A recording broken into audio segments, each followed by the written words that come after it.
não parar, não precipitar e não retroceder. Então dizer para esse cara, sabe quando nós vamos parar? Nunca. Nunca na sua porca vida. Né?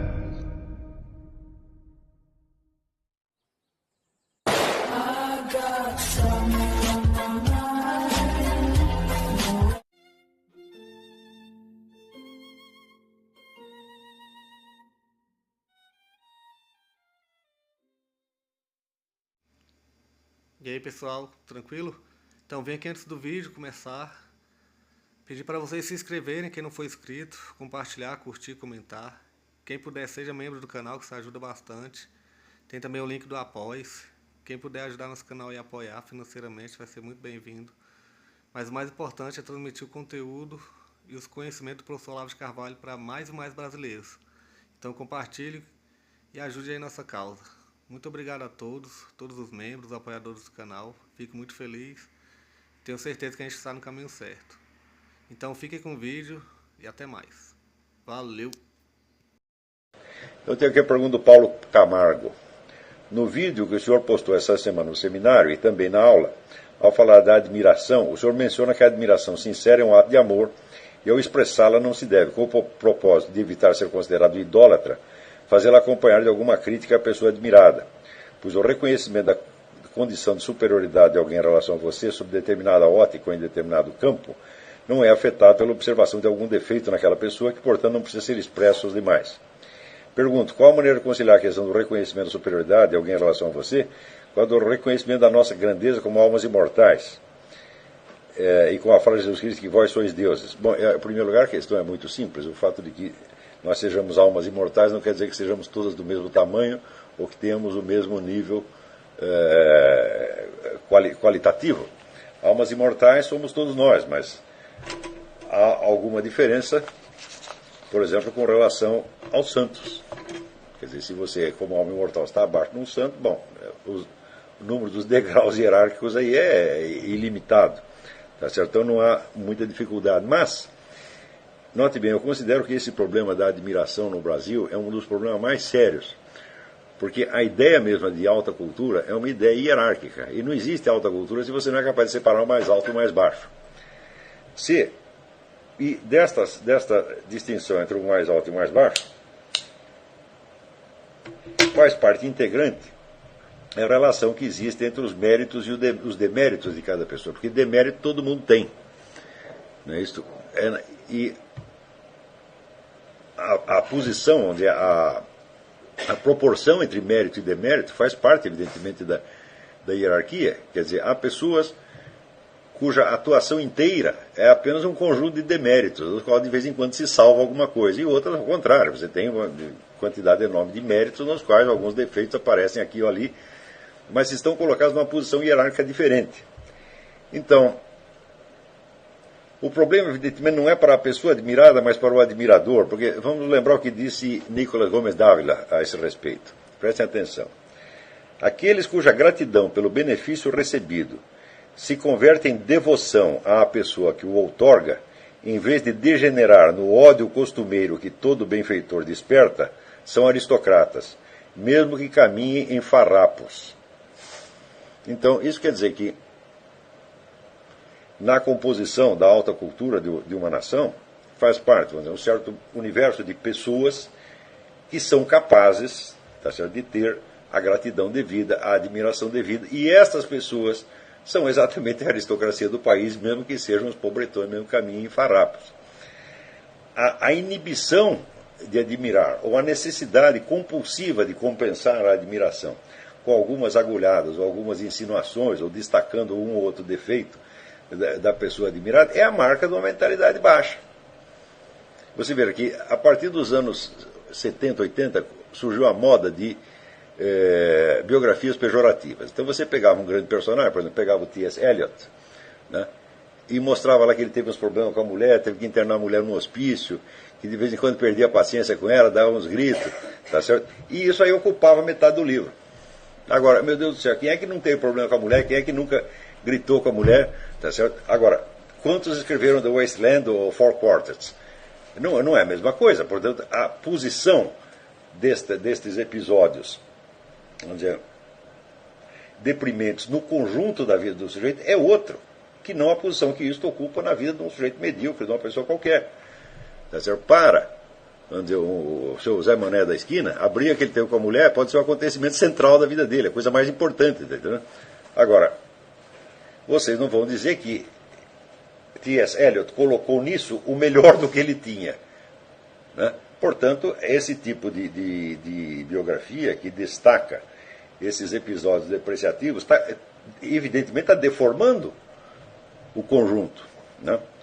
E notem bem, quando eu fiz, por exemplo, a introdução ao Mário Ferreira, eu, em primeiro lugar, tive que reconhecer a dívida imensa que eu tinha com o Mário Ferreira. Quer dizer, o que eu aprendi com esse homem não tem limite. Tá certo? Ao mesmo tempo, é claro que reconhecia, por exemplo, o desleixo editorial dele. Mas, ao mesmo tempo que o reconhecia, eu o justificava inteiramente. Quer dizer, atenuava aquilo para as devidas proporções que aquilo tinha na realidade. Quer dizer, foi o homem que escreveu toda a enciclopédia das ciências filosóficas ao longo de 16 anos, na base de 3, 4 livros por ano. Consciente de que não ia poder dar um acabamento final àquilo, e, portanto, empurrando com a barriga e dizendo, olha, depois de eu morrer, vem alguém e conserta isso. E, de fato, no fim das contas, sobrou para mim. Tá certo? Então, claro que é um lado, vamos dizer, deficiente, defeituoso do Mário. Né? Você não é possível elogiar o Mário como escritor. Quer dizer, ele como escritor era altamente deficiente. Não quer dizer que não tivesse o talento requerido para ser um grande escritor, mas ele precisaria ter dado mais tempo e mais atenção. Então ele não se realiza neste aspecto da vida. Aí ele permanece deficiente. Mas essa deficiência, ela se apaga no conjunto. Porque o que ele fez como filósofo é tão importante que pouco importa se está bem escrito ou mal escrito. A nossa obrigação é consertar aquilo. Tá certo?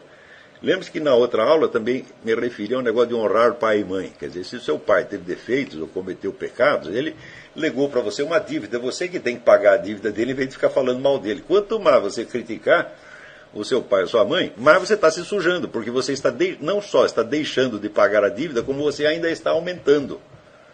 Né? Quer dizer que você, em vez de reconhecer que a dívida é sua, você está fingindo que você é o cobrador em vez de ser o devedor, como você realmente é. Tá certo? Quer dizer, se seu pai deixou débitos, seja no sentido financeiro ou no sentido moral, é você que tem que pagá-los. E na medida que paga, você limpa a imagem dele. Então, do mesmo modo, se numa pessoa com a qual nós temos débitos, tá certo? Intelectuais, por exemplo, você repara defeitos, fala, bom, está na hora de você consertar. Vou te dar outro exemplo. O Otto Maria Carpo, tá certo? O Otto Maria Carpo, ele sempre deixou uma dúvida, uma interrogação sobre quais eram as suas ideias políticas no período austríaco. Ele, de certo modo, varreu isso para baixo do tapete, porque logo ao chegar ao Brasil, ele primeiro sofreu uma campanha de difamação brutal da parte do Partido Comunista. Porém, mais tarde, ele se tornou dependente do Partido Comunista para fins profissionais. Quer dizer que se não tivesse o lobby do partido, ele não teria emprego. Então, a atitude deles com relação ao Carpo mudou e a atitude dele também mudou. Na medida que mudou, então, ele mais ainda tinha um motivo para ocultar as suas opiniões do período austríaco. No começo ele ocultava porque ele estava triste com o que tinha acontecido lá, tinha saído fugido, e simplesmente por tristeza não queria lembrar do período. Porém, mais tarde ele tinha também um motivo político para o ocultar. Isso quer dizer que ele era um covarde, que ele era um omisso? Não. A gente tem que tentar compreender isso aí e, vamos dizer, contrastar, colocar na balança o que representou esta atitude, que é uma atitude não das melhores, certamente, não muito louvável, tá certo? Mas também não totalmente condenável, com o bem que o homem fez. E botando uma coisa na balança e a outra, fala, bom, em que ele nos prejudicou ao ocultar os seus escritos do período austríaco? Em nada. Isso não se compara com tudo o que ele nos deu, o que ele escreveu no Brasil, em português, e passou para nós, tornando-se o maior historiador literário, o maior crítico literário brasileiro de todos os tempos. Então, este episódio deve ser colocado dentro do conjunto e ser compreendido como uma tragédia. Quer dizer, uma tragédia pessoal. que ele viveu e que acabou, no fim das contas, por esterilizá-lo, porque nos últimos 20 anos de vida ele não produziu mais nada que fosse relevante. Então nós temos que compreender esse conflito, tá certo? E entender que no lugar dele talvez nós não tivéssemos feito melhor. Não se esqueçam que naquele período havia uma ditadura de direita no Brasil, e todo mundo que tivesse qualquer ligação com a esquerda tinha todo o direito de ter medo daquilo. Tá certo? Então, note-se que ele ainda teve o mérito de, em vez de procurar a proteção do establishment, ele procurou a proteção justamente de quem estava na oposição. Então não se pode dizer que foi um ato de covardia, foi uma acomodação. Por outro lado, eu sei, através da correspondência do Karpov com o seu grande amigo Pedro Trompovsky, que foi o cara que me chamou. Pedro Trompovsky é um sujeito que é comunista, né? Mas ele disse, olha, o único biógrafo confiável do Karpov é você, então eu vou passar esse material para você. E me passou a correspondência dele, que eu ainda não publiquei, espero publicar um dia. E nessa correspondência se vê que o Karpov e a esposa dele, Dona Helena, eram continuamente alimentados de falsas informações por parte do pessoal do partido, enfatizando as perseguições que eles poderiam sofrer. Eles acreditavam que a casa deles estava constantemente sob observação e que até tinha tanques de guerra ali em volta. Então, que dá uma diversa informação, é claro que era o pessoal do partido, para manter os dois velhinhos aterrorizados. E, de fato, não estava acontecendo nada, porque o Karpov nunca, na prática, ele nunca sofreu nada. Houve um processo contra ele, processo por subversão, por causa de um artigo que ele publicou. Chegou na justiça, o próprio promotor mandou arquivar aquilo e o Karpov não ficou preso nem por 2 minutos. Ele simplesmente foi lá para responder o processo, chegou lá, o promotor falou, não tem processo nenhum, só está livre, vai para casa. Então, isso foi tudo. No entanto, havia, na época, muito este processo de intimidação mútua dentro do pessoal da esquerda. Eu sei, porque eu recebia notícias escabrosas a todo momento, né? Teve uma parente minha uma contraparente minha, que ficou presa, acho que uns 7 meses, e disseram que tinham batido tanto nela que ela tinha perdido um rim. Eu sei o seguinte, eu sei que ela saiu da cadeia melhor do que entrou, em matéria de saúde. Como é que eu sei? Porque eu estava com ela na véspera que ela foi presa, e quando ela saiu da cadeia fui eu que fui buscar. E ela estava radiante de saúde, então não pode ter perdido rim nenhum. Mas, no entanto, durante os 7 meses aquilo circulou nos meios esquerdistas, comunistas e pró-comunistas como se fosse a mais pura verdade, e eu acreditando que quando eu chegasse lá na cadeia para buscar a velha, ia catar um cadáver, um semicadáver, né? Então, o Karpov parece que ele acreditou em tudo o que disseram para ele. Tá certo? Que meio tinha ele de verificar? Nenhum. Que prática tinha ele de militância esquerdista? Nenhuma. Ele nunca nunca foi membro do partido, nunca foi militante da esquerda, então ele não sabia os costumes dessas pessoas. Então, ele foi feito de trouxa. Ele criou uma relação de dependência com relação ao pessoal do partidão, que o colocou numa posição moral muito extrema, porque o Karpov era um católico, era um crente. Tá certo? E ele escondia isso. Tanto que o Antônio Weiss, né, que é super esquerdista também, ele conta que o Karpov rezava escondido, para o pessoal do partido não saber, para não pagar mico perante o pessoal do partido. Então, tudo isso é uma parte deprimente da história dele, mas eu não posso cuspir na cara dele por causa disso, e não posso, nem de longe, nivelar isso com os méritos incontáveis que o homem tem. Então, o que nós temos que fazer? Nós temos que lamentar como uma tragédia, olhar isso não como uma comédia, não com satisfação, com aquela, como diz, tem a expressão alemã, Schadenfreude. Schadenfreude é você se alegrar com as misérias e os sofrimentos de outra pessoa, tá certo? Então, no Brasil, quando se descobre uma miséria qualquer da vida do sujeito, todo mundo começa a rir com satisfação, porque parece que isto nivela o grande homem a eles.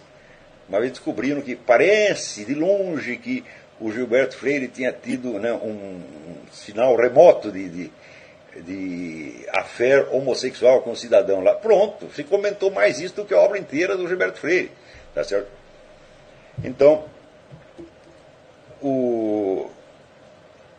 esse tipo de atitude mostra uma mentalidade baixa que não é capaz, vamos dizer, de se elevar ao nível de seriedade requerido para a alta cultura. Então as pessoas com esse tipo de cabeça têm que ser varridas para fora da alta cultura. Quer dizer, se você não tem o senso de hierarquia, você não sabe o que é alta cultura.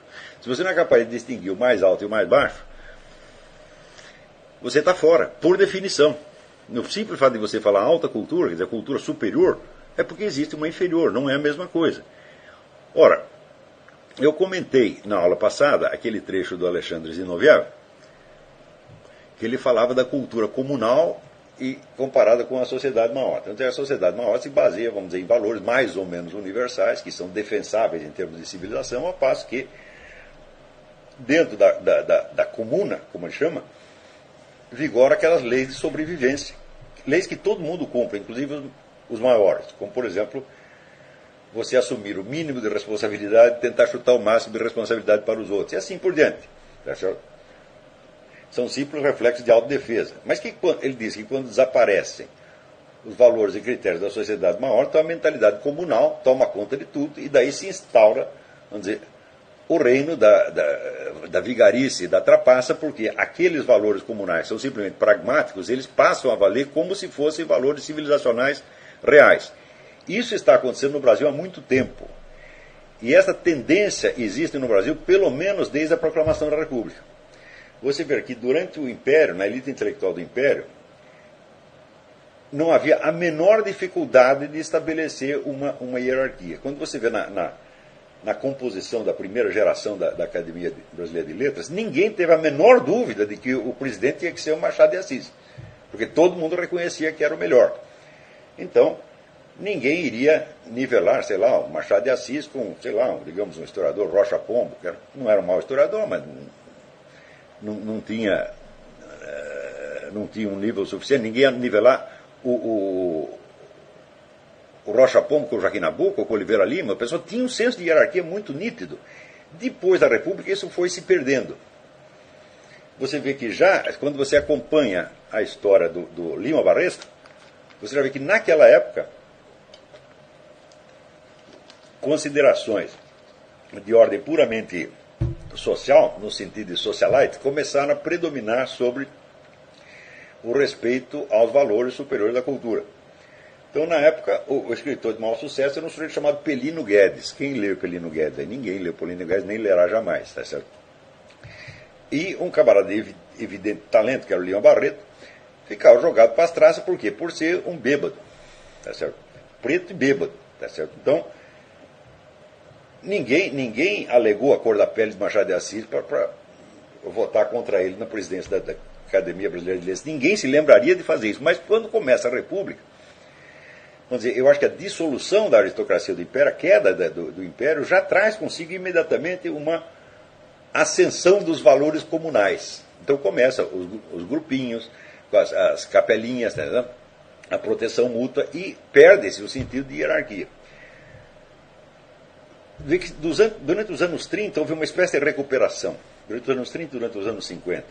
Mas a tendência para esculhambar tudo e para impor esses valores de grupinhos como se fosse a medida máxima de todas as coisas, sempre existiu no Brasil. E após o advento da chamada nova, já durante o período militar isso acontecia, mas tanto que você vê que no período militar, em plena ditadura militar, o Gustavo Corsão, que era provavelmente o maior escritor brasileiro vivo, foi varrido para fora do globo pelos comunistas que estavam lá dentro, Luiz Garcia e outros.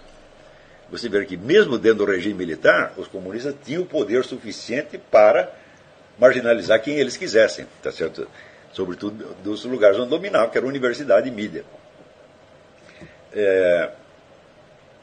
A partir, vamos dizer, do advento de um negócio, de um treco chamado PT, aí o negócio complica mais ainda, porque o PT tinha um objetivo imediato de conquista do poder, coisa que o antigo Partido Comunista não tinha.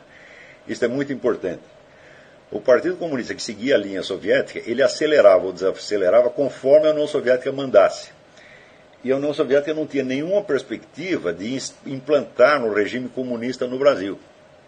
Tá certo? Mesmo porque não tinha quem governar o Brasil para fazer isso. Então eles desaceleravam a atividade do Partido Comunista, o que criou nos anos 60, o famoso racha, né, sob a liderança do Marighella, Joaquim Câmara Ferreira e outros.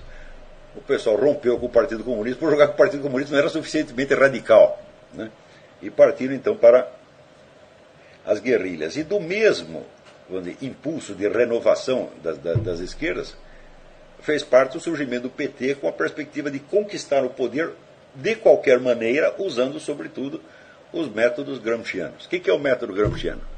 O método gramsciano é chamado Revolução Cultural. A Revolução Cultural consiste em fazer com que a sociedade inteira, que numa sociedade todo mundo pense como comunista, sinta como comunista, haja como comunista, sem saber que é comunista. Isso é literalmente assim. De modo, diz o Gramsci, que o partido que conduz o processo, não precisa ser necessariamente um partido com o nome de Partido Comunista, pode ser qualquer coisa, tá certo? Se torne, adquira, diz ele, o poder onipresente e invisível do imperativo categórico de um mandamento divino. Aquilo que todo mundo obedece sem nem saber que está obedecendo. Então, é claro que a trapaça, a mentira, a camuflagem, faz parte, não só faz parte do processo, mas ela é a essência do processo. Quer dizer, enganar todo mundo, fazer com que as pessoas mudem de opinião. Às vezes sem mudar o discurso, isso é importante, quer dizer, você usando as mesmas palavras, os mesmos termos, os mesmos símbolos, você gradativamente vai injetando outro significado prático, pragmático na coisa. Isso é exatamente nisso que consiste a Revolução Cultural. Então, a Revolução Cultural foi o fator, vamos dizer, mais decisivo na debacle moral brasileira. Por quê? Para lhe dar um exemplo do que aconteceu, de como se fez isso. Veja que até os anos 70, as organizações esquerdistas eram todas contra as instituições de caridade que eles pareciam ser uma parte integrante do aparato burguês. As instituições de caridade criavam um alívio postiço de modo a impedir a revolta das classes menos favorecidas. Então aparece um sujeito no meio chamado Heber de Souza, o Betinho, e diz, não, vocês estão muito enganados, essas organizações são muito importantes para nós. Nós não temos que ser contra a caridade pública, nós temos que tomar essas organizações de modo a que elas passem a nos servir. Então tomaram as organizações de caridade, criaram a campanha do Betinho, etc., etc., usando o mesmo vocabulário cristão, caritativo, etc., etc., de antes, mas gradativamente colocando ali dentro a nuance, mais ou menos subconsciente, de que não se fazia caridade pelos motivos cristãos tradicionais, mas visando a instauração de uma, aspas, sociedade mais justa, ou seja, sociedade sem classes.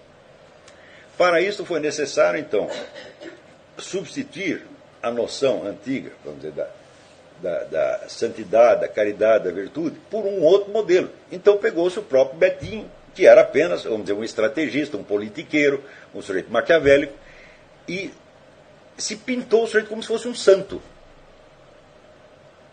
Houve gente que realmente propusesse a beatificação do Betinho. Então, este episódio do Betinho mostra como o que havia, vamos dizer, de pior, de mais maligno, mais malicioso na sociedade, de repente foi cultuado como santo. E não aconteceu só no caso do Betinho. Gradativamente, as imagens de virtude que se colocavam em público eram invariavelmente não pessoas que tinham realmente virtudes identificáveis, mas pessoas que simplesmente estavam seguindo a linha do PT. Porra. Então isto passou a ser a virtude. O povo, vendo a superposição, vamos dizer, da linguagem antiga e dos personagens modernos incumbidos de personificá-la, confundiu uma coisa com outra. Quer dizer, aceitava tomar um Betinho ou outras pessoas desse tipo como se fosse realmente imagem de virtude no sentido antigo. Então, é claro que isso é a corrupção completa, não da moralidade, presta atenção, mas do próprio senso moral, do próprio sentimento moral. Eles falam em corrupção da moralidade, degradação da moralidade, até estou publicando um artigo sobre isso no Diário do Comércio. Nós podemos falar de degradação da moralidade quando existe um padrão de moralidade reconhecido e a conduta das pessoas está muito abaixo daquilo. Mas quando o próprio padrão mudou, o próprio padrão já é corruptor, então não é que as pessoas não estão obedecendo às leis da moralidade, elas estão obedecendo às leis da moralidade corrupta. Então, não é a mesma coisa que a degradação dos costumes. Isso aí é a destruição do próprio senso moral. Outro dia eu estava vendo a gravação de um pastor, cujo nome eu esqueci, mas que ele dizia exatamente isso. Olha, você não pode confundir o pecado com a iniquidade. O pecado é quando você faz um treco errado. E ou você ou os outros sabem que é errado. Iniquidade é quando o pecado se tornou tão costumeiro, tão habitual e tão normal, que ele vira não só um direito, como até um dever. Então ele passa a ser a norma. Tá certo? E foi exatamente o que aconteceu no Brasil. O Brasil está numa situação de iniquidade geral. Tá certo? E note bem, é claro que esta iniquidade afeta, em primeiríssimo lugar, as duas instituições fundamentais que são a igreja e a alta cultura. A igreja foi todinha corrompida. Então não é que o pessoal não está cumprindo os mandamentos da igreja. Não! Chega lá um bispo, um cardeal e dá um mandamento errado para eles, e eles obedecem. O problema não é a desobediência, o problema é a obediência. Eu fico impressionado, vamos dizer, com o respeito, né, com que os fiéis católicos tratam bispos e cardeais, que são obviamente usurpadores, tá certo? Que não merecem respeito nenhum e que não podem ser aceitos como representantes da igreja sob aspecto nenhum. E nada fazem contra eles e continuam obedecendo como se isto fosse obedecer à igreja. Não faz sentido. Tá certo? Então, se você sabe que o católico que colabora com o regime do Partido Comunista está automaticamente excomungado, você não pode obedecer o cara que está fazendo isso como se ele fosse um cardeal, porque, na realidade, ele não é nem mesmo um membro da igreja. Mas, vamos dizer, o posto oficial, a identidade pública oficial do sujeito se superpõe à realidade da vida dele de tal maneira que você suprime a realidade e só interessa o que é nominal. Então isso é a corrupção total, não só do senso moral, mas da própria percepção da realidade. E este é o problema geral no Brasil. Então, agora, muita gente no Brasil percebeu que aconteceu esse processo e percebeu que o negócio da Revolução Cultural Gramsciana tem algo a ver com isso. Então o pessoal se revolta então, e quer fazer uma proposta diferente. Eu digo, mas não adianta você fazer uma proposta diferente, meu filho, se você ainda está infectado da mesma mentalidade. Se você não é capaz de discernir o bem do mal, então não adianta você estar contra o mal que o outro faz, porque você está contra um mal em razão de outro mal que corrompeu a você e não a ele. Quer dizer, você quer trocar a corrupção do outro pela sua própria corrupção. Né? E era exatamente disso que eu estava falando naquela gravação que eu coloquei no seminário, a respeito de usurpação. Quer dizer, você roubar o trabalho dos outros e dizer que é seu. Você se apresentar, vamos dizer, como autor de descobertas, coisas que você não fez, que foi feito por um outro anterior, isso você escondeu anterior. Isso virou norma no Brasil. Né? Eu mesmo fui vítima disso várias vezes, com relação a Mário Ferreira, com relação a Otto Maria Carpo e com relação ao negócio do Foro de São Paulo. Né? Sem contar que quando publiquei o Aristóteles em Nova Perspectiva, houve um silêncio geral na mídia, com exceção de um artigo do Vamiré Chacon que saiu em Brasília. E logo em seguida, qual foi a reação? O pessoal da USP tirou da gaveta uma tese do Oswaldo Porchat Pereira, de 30 anos antes, sobre Aristóteles, e publicou. Era uma tese meramente escolar, sem nenhuma descoberta original nem nada, mas para não dar o braço a torcer, porque eu estava declarado, faz 30 anos que não se publica nada sobre Aristóteles no Brasil, e eu rompi esse silêncio. Daí eles imediatamente tiveram que publicar para dizer, nós também. Quer dizer, tudo isso aí é uma mentalidade muito mesquinha, mentalidade de grupelho, de autodefesa, é mentalidade comunal, como diria o Zino Vieira, tá certo? E nós não poderíamos fazer nada pela cultura brasileira se nós estivermos infectados da mesma mentalidade. Nós temos que entrar em campo com uma mentalidade de honestidade estrita, de idoneidade e de retidão, senão não adianta. Senão você simplesmente vai trocar uma putaria por outra putaria. Isso aí não adianta. Tá certo? E você ter outras ideias políticas não te torna melhor, absolutamente. Quer dizer, você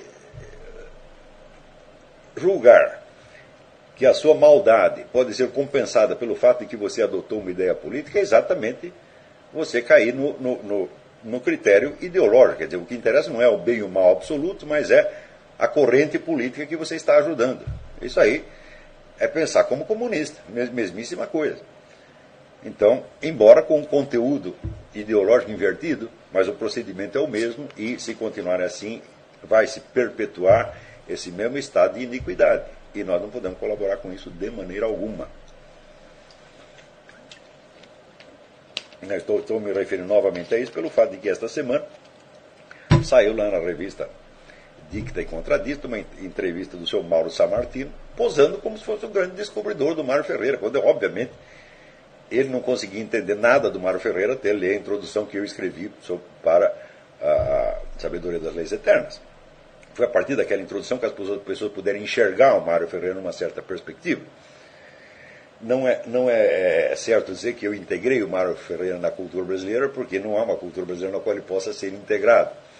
Tá certo? Eu simplesmente o tornei inteligível para um público leitor que antes ficava perdido no meio daquele oceano de papéis. Então, de novo, insistiram nessa história. Quer dizer, até onde vai isso? Não estou falando isso por ter sido eu a vítima, porque quando a vítima foi o Mário Ferreira, foi o Karpov, fui eu o primeiro que fui lá defender a honra dos falecidos. Né? E com o São Gilberto Freire, mesmíssima coisa, que quando entrou na moda Cuspina e Mar do Falecido, né? Você pegar leves suspeitas indefinidas, tá certo? E encobrir com elas a obra inteira que o sujeito fez, também fui eu que estou lá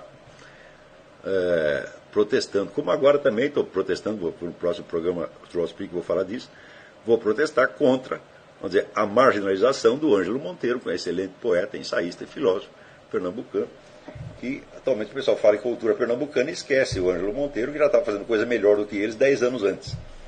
Então, este tipo de coisa, isto tem que parar. E nós aqui, sobretudo nós do seminário, nós não temos o direito nem mesmo de pensar em praticar uma coisa dessa. Nunca. Tá? Então, é isso.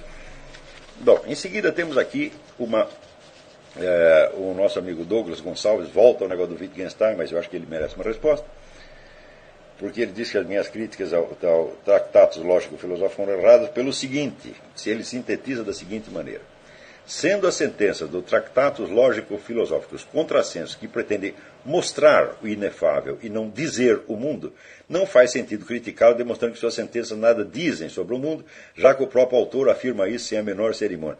Mas um momento, dizer que o inefável é inefável não é mostrá-lo. Em nenhum momento existe nenhum indício, tá certo, de um mundo divino ou transcendente a ser observado, a ser conhecido de algum modo, a ser visto, ainda que indizivelmente. Dizer que o inefável é inefável, dizer que o indizível é indizível, não é mostrá-lo de maneira alguma. Quer dizer, você mostrar a impotência da linguagem para tratar de certos assuntos, não é mostrar nada sobre esses assuntos. Ele não está falando desses assuntos, está falando apenas da linguagem. Então, isso está 100% errado, Douglas. É que as pessoas às vezes lêem Wittgenstein e têm a impressão de que, como ele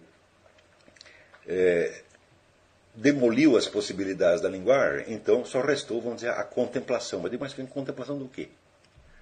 Se não há nada para ser contemplado, meu filho, então não tem contemplação, você tem somente o silêncio. Quando o tratado lógico-filosófico termina com aquele negócio, aquilo não se pode falar, deve se calar, tá certo?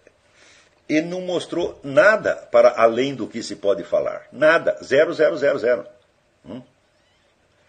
Além disso, esta afirmação de que tudo que é da esfera de divina, transcendente, é indizível é uma coisa, incognoscível é outra, inapreensível é uma terceira. E em tudo que Wittgenstein fala, existe uma confusão tremenda dessas coisas. Quando ele diz que a linguagem dele é impotente para tratar dessas coisas, eu digo um momento. Suponha que você seja o cego ou paralítico curado por nosso Senhor Jesus Cristo. O que há de indizível neste negócio? O que há de indizível no relato de uma intervenção miraculosa? Não tem nada de indizível. O transcendente transcende, e aquilo que transcende necessariamente abrange. Tá certo? Portanto, está presente. Agora, você tornar todo o mundo transcendente, vamos dizer, inacessível, tá certo? É negar a presença. E, aliás, Wittgenstein nega Ele disse que Deus não se manifesta no mundo. Né? Então, se Deus está para cima do mundo e ele é inefável sempre e em tudo, então nada podemos saber dele, não há nada para ser contemplado, muito menos para ser mostrado, o Douglas. Como é que você pode mostrar uma coisa que é inalcançável? Se você apontou algo, já não está inalcançável, você já tem alguma referência a ela. Se não tem nada, por exemplo, a famosa história do Buda, do dedo que aponta a lua, né? Bom, aponta a lua porque tem uma lua para ser apontada. Se não tivesse nada lá, teria somente um dedo. E o que tem no Wittgenstein é realmente o dedo que aponta um nada e o chama de inefável. É claro que isso é uma palhaçada. É claro que isso não merece mais que 10 minutos de atenção. Se não fosse a complexidade de certas passagens do Tratado Lógico-Filosófico, ninguém teria prestado a menor atenção nisso. Mas a complexidade toda está lá, vamos dizer, apenas para exemplificar a total, vamos dizer, inépcia espiritual do autor, que está pretendendo tratar justamente de assuntos que estão acima da capacidade dele. Então, o que ele está dizendo é o seguinte: eu nada sei a respeito, e portanto eu não vou falar mais nada a respeito. É isso que ele disse. Então, mas você podia ter avisado no começo, meu filho. Você não precisava fazer uma imensa demonstração lógica para saber uma coisa que nas primeiras linhas do seu livro já se percebe. Então, isso aí é uma espécie de sabe, amarrar a linguiça no rabo do cachorro para o cachorro ficar correndo em volta, né? E dizer que no fim não existe mais nada além da linguiça. Espero que o Douglas tenha entendido a diferença entre quando ele disse, ele pretende mostrar, não dizer, ele não mostrou nada, ele não falou nada, não há mais mínima indicação. Ele diz que o inefável então está no topo da linguagem, para lá da linguagem. Não é verdade, isso não é verdade nunca. Por quê? Você tem inúmeras manifestações de Deus no mundo. E se não tivesse nenhuma, você jamais teria ouvido falar a respeito. E se fosse absolutamente inefável e absolutamente incognoscível, jamais teria sido conhecido, nem mesmo como hipótese. Vamos ver outra pergunta.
Chegamos a mais um final de uma aula, de um vídeo. Espero que tenham gostado. Quem não se inscreveu ainda, se inscreva, compartilhe, comente. Ajude o nosso canal, apoie, seja membro. E ajude o nosso canal a chegar a cada dia a mais brasileiros que precisam muito do conhecimento do professor Olavo de Carvalho. Então é isso aí, fique com Deus, até o próximo. Valeu! Então é isso aí, pessoal. Que é o nosso canal. Que são alguns livros que eu já li. A maioria foi doação, mas alguns eu adquiri, professor Olavo de Carvalho. Alguns livros se perderam aí que eu emprestei. Professor Alexandre Costa. A Bíblia Sagrada. 10 lições sobre Karl Marx. Indico a não ler esse livro, que é muito ruim mesmo. Alguns pensadores aqui que realmente, como o professor Olavo de Carvalho disse, não são pensadores. Valeu, tamo junto aí. Apoie nosso canal, seja membro.